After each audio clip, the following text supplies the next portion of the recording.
Gold trusted gold buyers మీరు తాకట్టు పెట్టిన బంగారాన్ని విడిపించి ఈ రోజు ఉన్న మార్కెట్ ధరకు కొనబడను.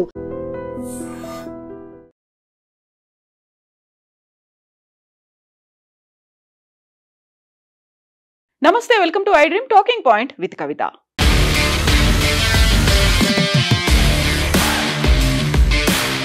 ధర్మస్థల తీర్థక్షేత్ర ట్రస్ట్ కి సంబంధించి సరికొత్త విషయాలు ఇప్పుడు మళ్ళీ వెలుగులోకి వస్తున్నాయి. ఈ ధర్మస్థల మాస్ బరియల్ కేసుని డీల్ చేసినటువంటి సిటీ సివిల్ కోర్ట్ జడ్జికి సంబంధించి ఇప్పుడు ఆరోపణలు అయితే వెల్లువెత్తుతున్నాయి.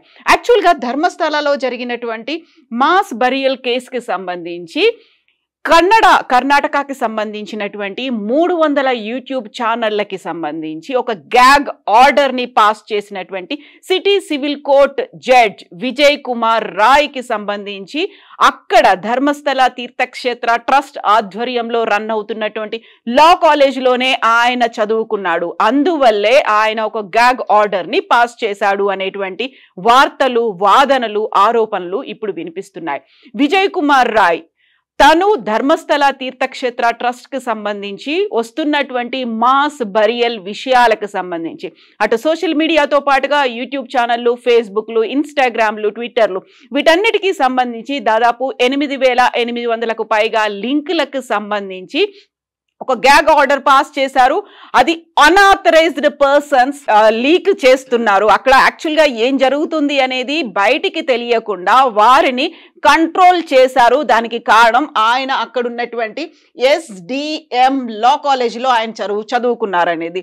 ధర్మస్థల మంజునాథేశ్వర లా కాలేజ్లో ఆయన చదువుకోవడమే దానికి ప్రధానమైనటువంటి కారణం. దాంతో పాటుగా తను లా కంప్లీట్ చేసిన తర్వాత 1995 నుంచి 98 వరకు తను SDM లా కాలేజ్లో చదువుకున్నారు. ఆ తర్వాత కూడా ఆయన జూనియర్ లాయర్గా ప్రాక్టీస్ చేసింది కూడా ఆ లా ఫామ్ కూడా వారికి చెందినటువంటి లా ఫామ్లోనే ఆయన జూనియర్ లాయర్గా ప్రాక్టీస్ చేశాడు అనేటువంటి వార్తలు వస్తున్నాయి. దీనికి సంబంధించి ఇప్పుడు మళ్ళీ సిటీ సివిల్ కోర్టులో ఆ వాదనలు అనేవి కొనసాగబోతున్నాయి. యాక్చువల్గా ఒక గ్యాగ్ ఆర్డర్ని, ఇలాంటి వార్తల్ని మీరు ప్రచురించొద్దు అంటూ అక్కడ ఉన్నటువంటి సోషల్ మీడియాలో ఆ తర్వాత యూట్యూబ్ ఛానళ్ళకి ఒక ఆర్డర్ పాస్ చేసిన తర్వాత అది మళ్ళీ తీర్పు అనేది ఆగస్టు 5th వరకు పోస్ట్పోన్ అయింది. ఆ విచారణ అనేది ఆగస్టు 5th వరకు పోస్ట్పోన్ అయింది.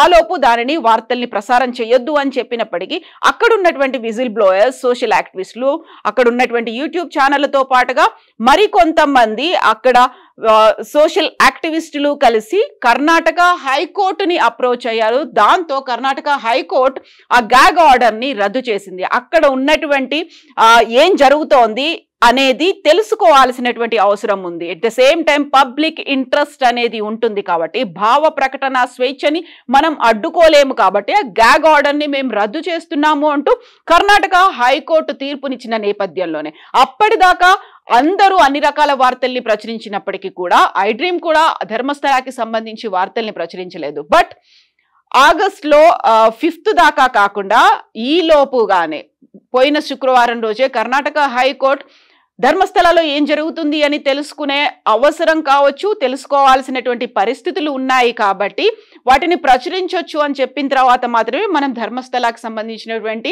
వార్తల్ని ఇస్తున్నాము. సో ఇప్పుడు ఆగస్టు 5th ఆ విచారణని పోస్ట్పోన్ చేసిన తర్వాత జడ్జిని మార్చాల్సినటువంటి అవసరం ఉంది. లేకపోతే ఆ కేసుని ఇంకొక కోర్టుకి బదిలీ చెయ్యండి అనేటువంటి వార్తలు కూడా వినిపిస్తున్నాయి. విజయ్ కుమార్ రాయ్ అక్కడ వర్క్ చేశారు. తనకి SDMతో పాటుగా తీర్థక్షేత్ర ట్రస్ట్ కి సంబంధించి కూడా సంబంధాలు ఉన్నాయి అనేటువంటి వాదన కూడా వినిపిస్తోంది.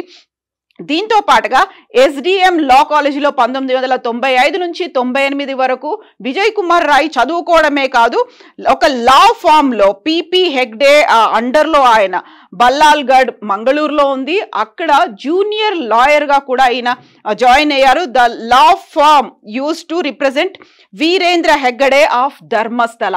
సో ధర్మస్థల తీర్థక్షేత్ర ట్రస్ట్కి ఎవరైతే ఇప్పుడు ధర్మాధికారి ఒక చైర్మన్ ఉన్నారో వీరేంద్ర హెగ్గడే, తను ఇప్పుడు రాజ్యసభ మెంబర్, ఆయనకు చెందినటువంటి లా ఫామ్లో ఆయన జూనియర్ అడ్వకేట్ గా కూడా వర్క్ చేశారు. At the same time board Dharmasthala దీనికి సంబంధించి వీరేంద్ర హెగ్గడే బ్రదర్ ఉన్నారు, హర్షేంద్ర హెగ్గడే, ఆయనే కోర్టుకు వెళ్లారు, సిటీ సివిల్ కోర్టుకు వెళ్లారు, ఒక గ్యాగ్ ఆర్డర్ ని ఇవ్వండి అనే దాంతో పాటుగా అనాథరైజ్డ్ పర్సన్స్ మాట్లాడుతున్నారు అని దానికి జడ్జిగా విజయ్ కుమార్ రాయ్ ఉన్నారు. దీంతో పాటుగా board of management of SDM law college లో హర్షేంద్ర హెగ్గడే ఆయన సెక్రటరీగా ఉంటే వీరేంద్ర హెగ్గడే ప్రెసిడెంట్ గా ఉన్నాడు. ఆ కాలేజ్ కి సంబంధించి తనకి లింక్స్ అనేవి ఉన్నాయి, తనతో అసోసియేషన్ ఉంది కాబట్టి విజయ్ కుమార్ రాయ్ ని కాకుండా వేరే కోర్టుకి దాన్ని తరలించండి ఆ విచారణని అనేది.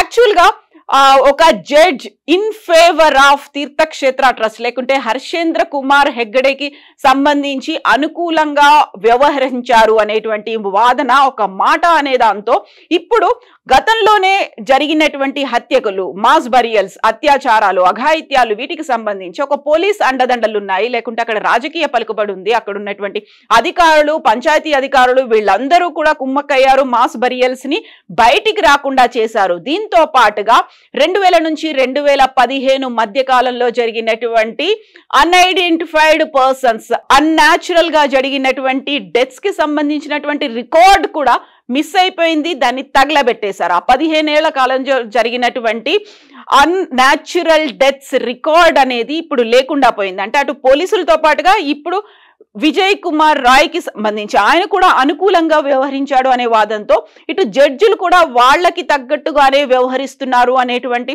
వాదనలు, ఆరోపణలు కూడా వినిపిస్తున్నాయి. ఆ నేపథ్యంలో విజయ్ కుమార్ రాయ్ ని అక్కడి నుంచి తప్పించాలి, లేకపోతే ఆ సిటీ సివిల్ కోర్టుకి సంబంధించి ఇంకొక కోర్టు ముందు ఈ వ్యాజ్యాన్ని ప్రవేశపెట్టాల్సినటువంటి అవసరం ఉంది అనేటువంటి వార్తలైతే ఇప్పుడున్నాయి. దానికి సంబంధించి అడ్వకేట్లతో పాటుగా అక్కడే ఉన్నటువంటి కొంతమంది జర్నలిస్టులు కూడా ఇదే కన్సర్న్ ని వ్యక్తం చేశారు.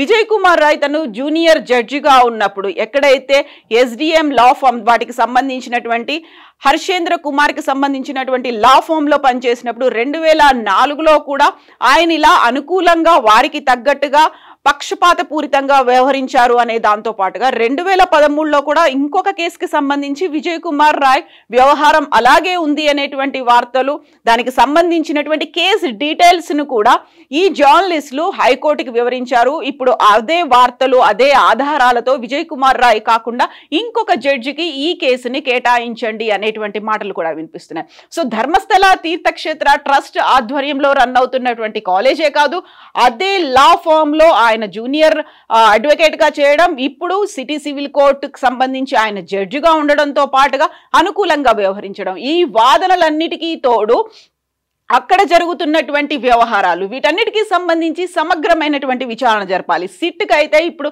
13 ప్లేసుల్లో ఆధారాలు, బలమైనటువంటి ఆధారాలు లభించలేదు, అక్కడ అవశేషాలు కూడా లభించలేదు. దొరికినటువంటి ఒకే ఒక అవశేషం 6వ ప్రాంతంలో దొరికినప్పటికీ తల లేకుండా దొరికింది, అది కూడా ఒక మేల్ డెడ్ బాడీ అనేది ఐడెంటిఫై చేసిన తర్వాత మిగతా మిగిలిపోయినటువంటి ప్రాంతాలు, ఈ 13 ప్రాంతాల్లో కాకుండా అక్కడ కూడా ఏమీ దొరకకపోతే దాన్ని కంప్లీట్ గా క్లోజ్ చేస్తారా? నెక్స్ట్ కర్ణాటక సీఎం సిద్ధరామయ్య తీసుకోబోయేటువంటి స్టెప్ ఎలా ఉంటుంది? మళ్ళీ సరికొత్తగా GPR ని పెట్టుకొని ఇతర లొకేషన్స్ ని ఐడెంటిఫై చేసి అటు నేత్రావతి నదితో పాటుగా ఉజిరే, ధర్మస్థల ప్రాంతాలు, at the same time western Ghats లో కూడా ఇలా మళ్ళొకసారి తవ్వకాలు చేపడతారా? వీటన్నిటికి సంబంధించి సమగ్రమైన విచారణ జరపాలి. At the same time Vijay Kumar Rai తో పాటుగా ఎవరైతే అక్కడ అన్యాచురల్ డెత్స్ రికార్డ్స్ కి సంబంధించినటువంటి ఆ రిజిస్టర్ ని తగలబెట్టారో ఆ పోలీస్ ఆఫీసర్ ఎవరు అనేది కూడా ఐడెంటిఫై చేయాల్సినటువంటి అవసరం ఉంది.